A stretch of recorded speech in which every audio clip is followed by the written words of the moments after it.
Hi everyone, I want to welcome you to TEC222, which is textiles for the fashion and apparel industry. One of the hardest things we ever do in class is to put together our important swatch kit. So that's what we're going to do in this video to make sure that you have everything in order, because everything in our swatch kit or textile kit is what we'll be using throughout the class. Let's begin with our textile kit.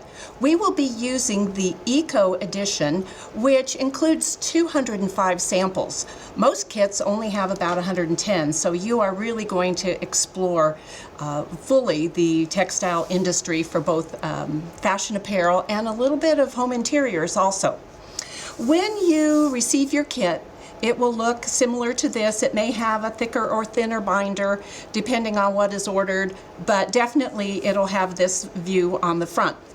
When you open it up, you are going to find your pages that you'll be gluing your swatches to, as well as a packet that looks like this.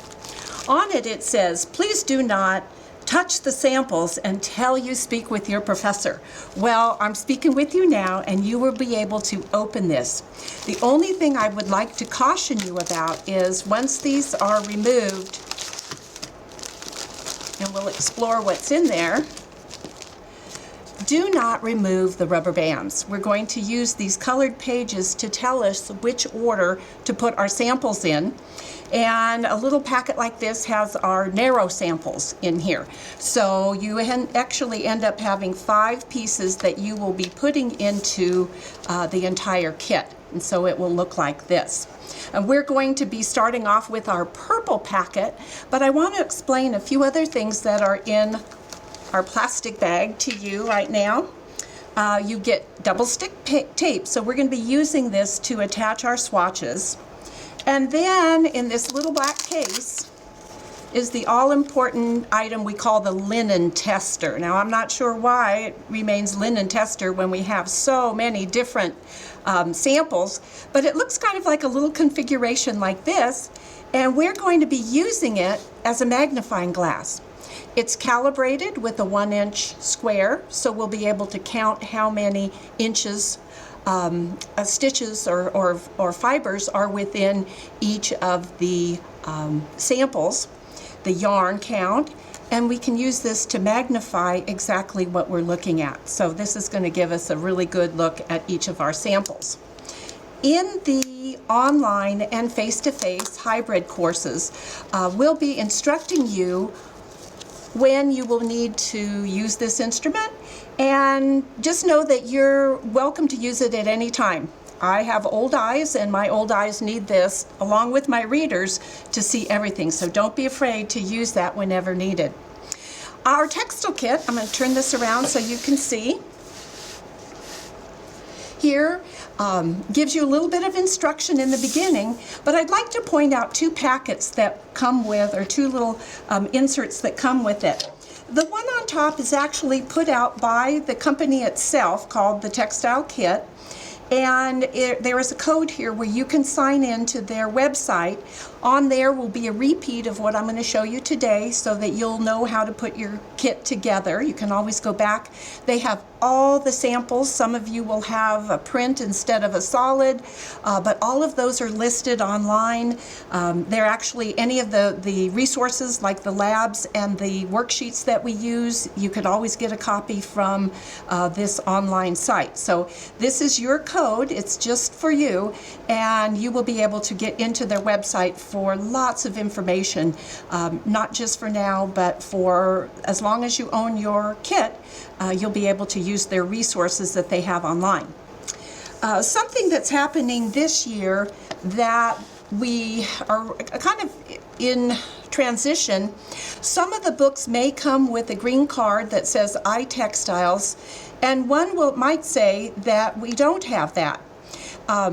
Either way, you will be instructed how to get our online textbook. So don't worry about that. When you come to class or you sign on to our online course, you will be able to pull up our textbook.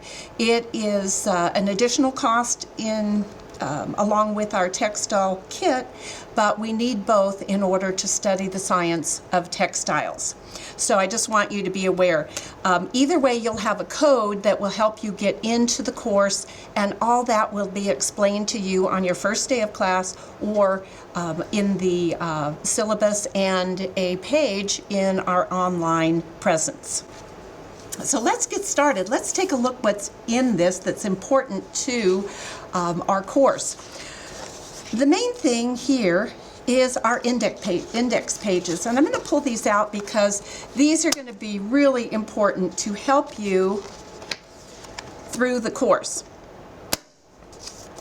They include all of the numbers of the fabrics that we're going to be attaching, as well as our narrow samples. And anything like a yarn or a ribbon, thread, those are all called narrow samples or narrow fabrics, and we'll be working with that, and that is a industry term that we use when we're doing production of garments or even furnishings and interior design products. This index is put together pretty much how we study the science of textiles. We're going to start with a little introduction and look at a few things to do with fibers, and then we're going to go into our study of natural fibers. After natural fibers, and we'll use those samples, but they're not exclusive. We're going to use them throughout the semester, but they're just put together so that we can take a look at these chunks of information at one time. We move into next manufactured fibers. So we have those that are grown naturally on the earth, whether they're cotton or grown on a little sheep. We definitely, those have been around since the beginning of time. Our manufactured fibers are really rather new to the industry, only the oldest being almost 100 years old now, so they're very new, but they have been used and invented to help make our industry and our lives a little bit easier, and we're going to learn about that throughout the course. After we study our fibers, we're going to move into the section called yarns. So we'll be working with these pages here that have those samples, but also the yarns that are woven or knitted into our products or our samples throughout the book. After yarns, we're going to move to the weaving process or fabricating our textile products. And so we're going to start with weaving, which is about 50% of our industry. The other 50%, or 49.9%, comes from knitted fabrics. So we're going to look here now at those fabrics that are formed by knit formation, and we're going to learn all about that during our course. After knits, we're going to move into a very tiny section called other fabrications. These include fabrics that have been embroidered. They also include non-wovens, so things like felt. After the fabrication method, we move into our final area, and that is the aesthetic side of textiles. We're going to look at how fabrics are dyed, how colors change through trends, but also through new and different dye processes. Right now, we're working on more sustainable dyes that are less caustic and more friendly to the earth, but they require other things we have to do to our fabrics to make sure that they are color fast and they don't wash out. So we're going to learn a lot about new things in sustainability. After dyeing fabrics, we're going to talk about how they're printed, both hand methods and those done by machinery today. And lastly, we're going to take a look at the finishing process. Are we going to add something that will release soil? Are we going to do fabrics that can breathe better, like a Nike nylon? Those at one time were very hard to wear in our summer weather here in Arizona, and now they have breathability to them. We're going to look at functional finishes that are also made for beauty. So is it a crinkle fabric? Is it a fabric that has flocking? Different methods that we use to make fabrics beautiful. So we're going to finish up with that and then spend the rest of the semester looking at sustainable practices in our textile world. There's a small packet that you're going to receive, and it's all in plastic, and it says end samples. So these that have pictures on them are the end sample pages, and you'll just be pulling out a particular sample. Let's see if I can find this one quickly for you. It's a piece of trim that we might use to decorate a garment. And oh, here it is. So what you'll be doing is taking a little bit of your double-faced tape. I definitely would suggest those that are very narrow that you use regular tape, which isn't included, but you probably have some cellophane tape at home. And then you're just going to tape that on. And that way you can read all about it, but you also have the real sample here that you can look at. And those samples are contained in our little packet again. All of these are here. I want to caution you, if anything at all is missing, we can go back to this website and let them know, and they will actually within a week send out the missing samples to you. In about 15 years of teaching textiles, I've only had 3 samples missing, so that's pretty good. They work very hard to make sure that students don't have any frustration from samples that might be missing. So that's how you put this together, and in the end samples you don't have to do any writing, you just have to glue them on. But where we're going to be working throughout the semester, we're going to first put all our samples in, but as we go through our text we are going to be filling in information about that. This is a teacher model, so here you see that I have all this nicely written in for you. On a student model, you're going to have lines instead of information, and you're going to be writing in this information. But if I go back and I show you the index, all of that information is contained here. What the fiber content is, what the sample name is, and other features that are going to be important to our study.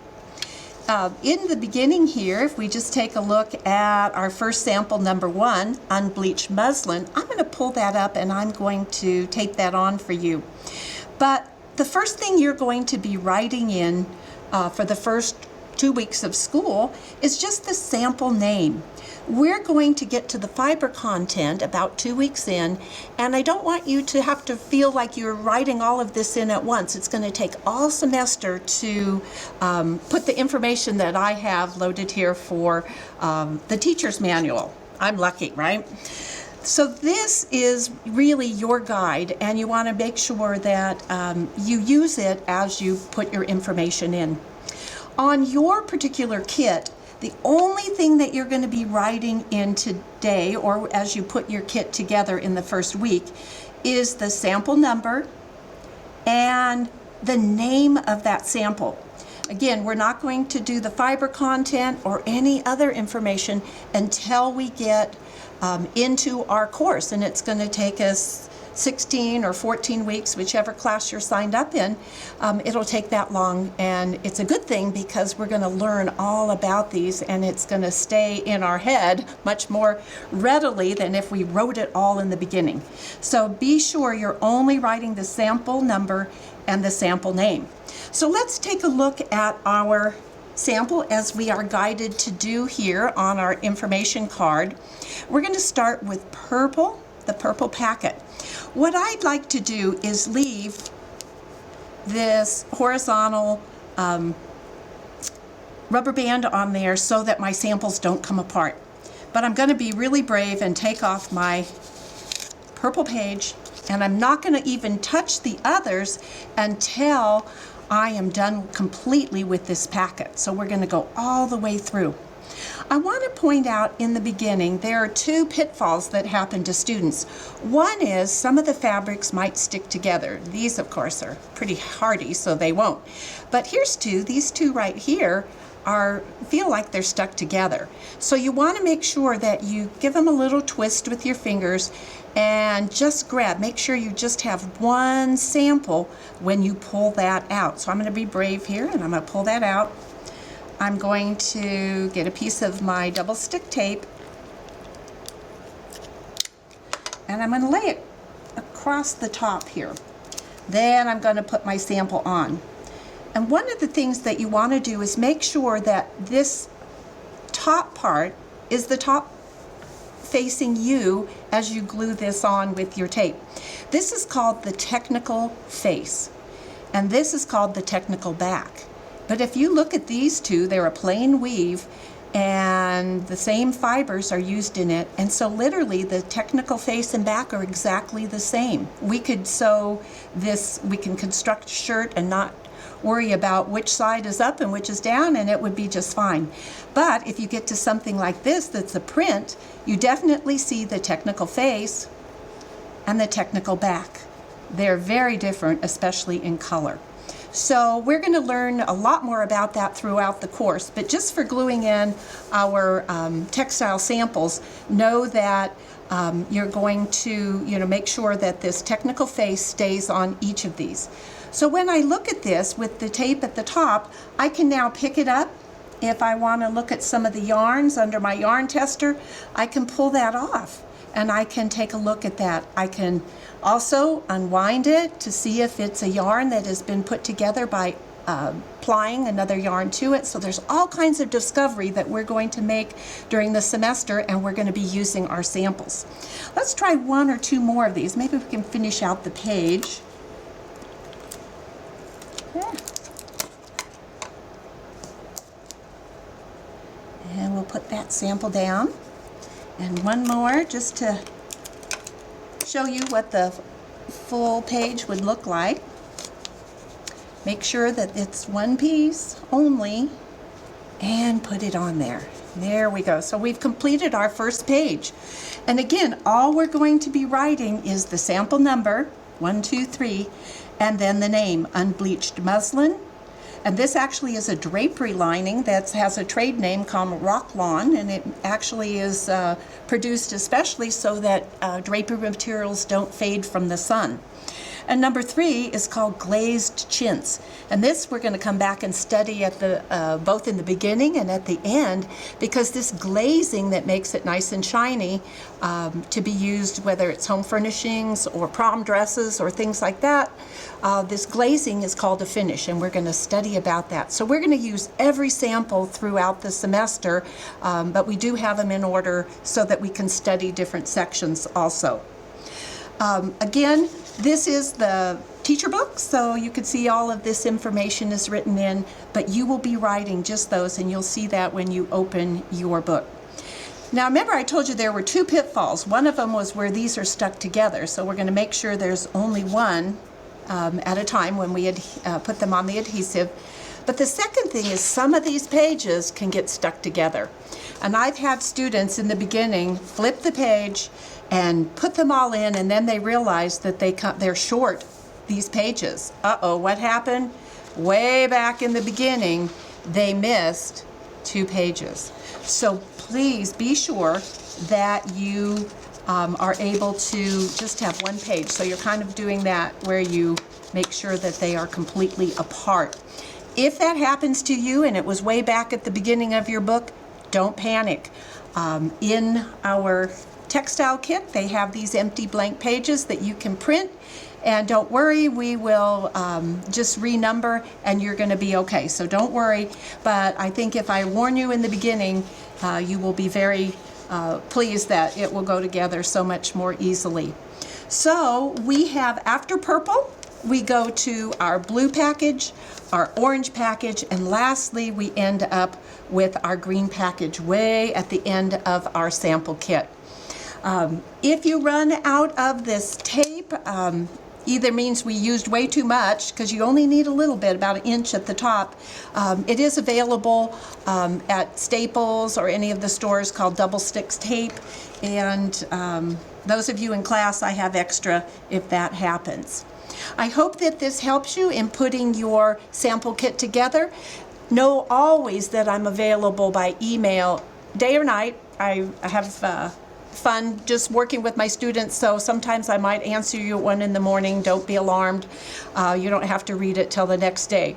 But I love textiles. It was my master's major in college, and I truly love teaching it, because what you will learn in this class is that nothing in the fashion industry happens without its foundation, and textiles are the very foundation of fashion itself. I look forward to spending the semester with you.